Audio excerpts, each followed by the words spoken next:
do feel like we're now trespassing into someone's back garden.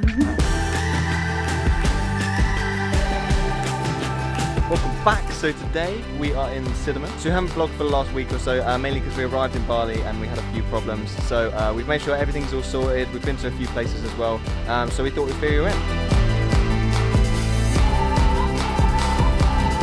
So as you know, we flew from Borneo to Bali and we went straight to Seminyak. If you love a shopping, definitely go there. Like this one does, we could spend hours going through all the shops. So many nice shops. Granted, there are no shops, but I can't buy anything. Yeah. Can't fit it in my rucksack, but I did buy this.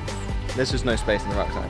We like this. Yeah. I like it. Seminyak was amazing. It was obviously where the problem started. We booked an Airbnb and it turned out it was fake. So we were driving around for a bunch of hours trying to find it. So a place that just didn't exist. Yeah, it just didn't exist.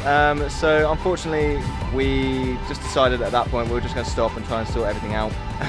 We also arrived 2 days early, which also meant our visas would run out early. So we had to change our flights and change pretty much everything. Unfortunately, it cost more money, like a lot more money than what we were expecting, which is a bit annoying. So after spending about a week in Seminyak, we then got a boat over to Gili T.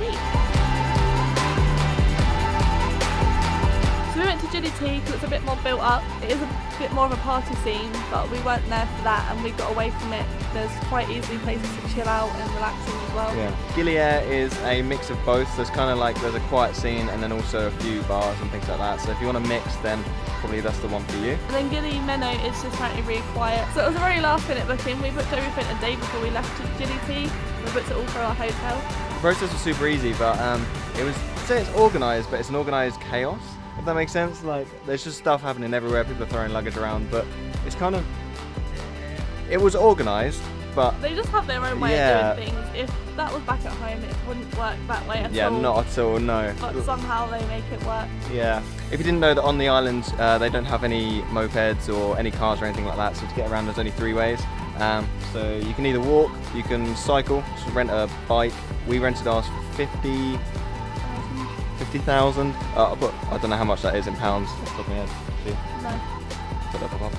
And then that was for the whole day. Yeah, and that was for the whole day.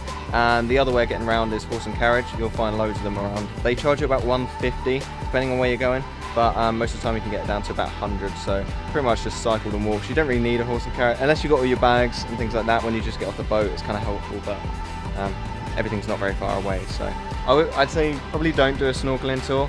You can just head to Turtle Point, which is about 15 minutes from the main strip where you get off the boat. Yeah, so it's not very far. I wouldn't say you're guaranteed to see turtles, but I mean, we saw loads literally just off the shore. Best time to go and see them is probably early morning. In the afternoon, obviously the tide goes out, so you don't see any, unless you swim like a lot further. We didn't realise that the first day, so we went... Yeah, we went in the afternoon, and then it was just like really shallow. So we spent 4 days on Gili T, and our hotel was on a construction site.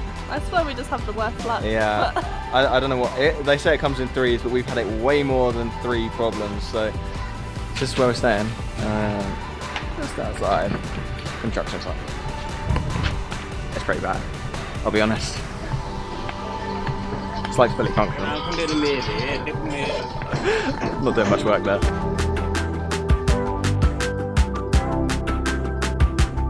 So we spent 4 days on the island and then we came back to Bali, and then the minute we arrived we were meant to have transport booked already for us, but that was another thing that went wrong. This man shouted at us saying, yeah, we don't go here. This man was probably getting angry with me and he didn't believe me, he thought I'd faked everything, so. He was lying. So anyway, we booked some more transport and we arrived here yesterday and it is amazing, it's so beautiful.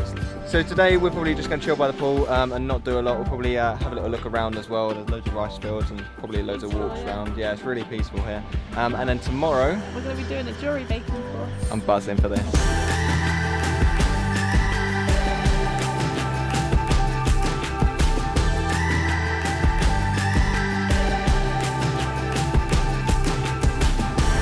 The time is now 4:30. We have basically just sat by the pool pretty much all day, so we decided it was probably a good thing to go and have a little explore and have a look around.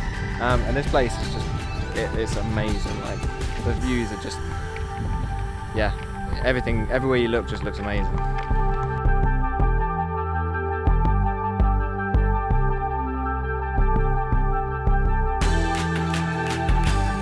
So we found this little path. We're going to see where it goes. It looks like it takes you into the rice fields, so we'll have a little look.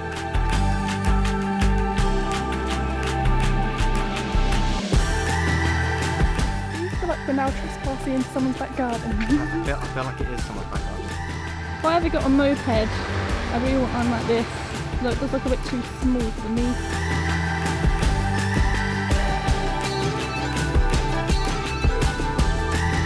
Nice, so we just had a few cocktails and watched sunset. We're going to head back now because we've got an early start tomorrow to head to that jewellery making place. So yeah, super buzzing for that one. It's going to be awesome. So we're going to call it a night and we will see you tomorrow.